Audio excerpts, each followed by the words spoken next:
पावसाळी अधिवेशनाच्या 12व्या दिवशीही गदारोळ सुरू. लोकसभा 3 तासांसाठी दुपारी 2 वाजेपर्यंत तहकूब. पंतप्रधान मोदी आणि गृहमंत्री अमित शहा संसदेमध्ये येत नसल्यामुळे विरोधकांचा गदारोळ.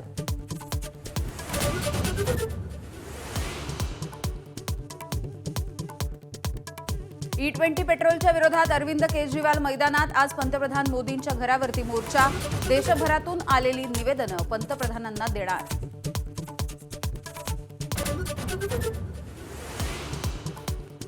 शिवसेना पक्ष आणि धनुष्यबाण चिन्ह शिंदेंच्या शिवसेनेला देण्याच्या निर्णयावरच्या आव्हान याचिकेवरती सुप्रीम कोर्टामध्ये सुनावणी. धनुष्यबाण चिन्ह गोठवणार का? सुनावणीकडे लक्ष.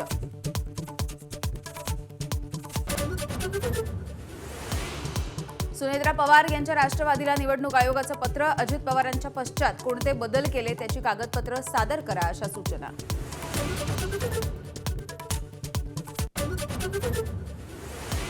तामिळनाडूतील विरोधी पक्ष नेते उदयनिधी स्टॅलिन ताब्यात. अभिनेत्री त्रिशावरील आक्षेपार्ह वक्तव्यामुळे वाद. समर्थक आणि पोलिसांमध्ये झटापट.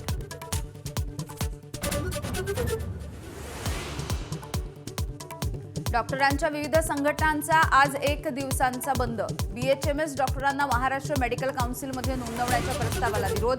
भारतीय वैद्यकीय संघटना माड SMI संपामध्ये सहभागी होणार.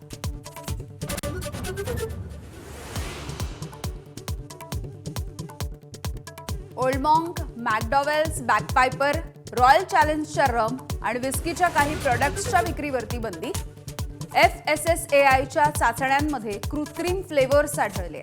मध्य प्रदेश आणि महाराष्ट्रामधील काही उत्पादनांवरती बंदी.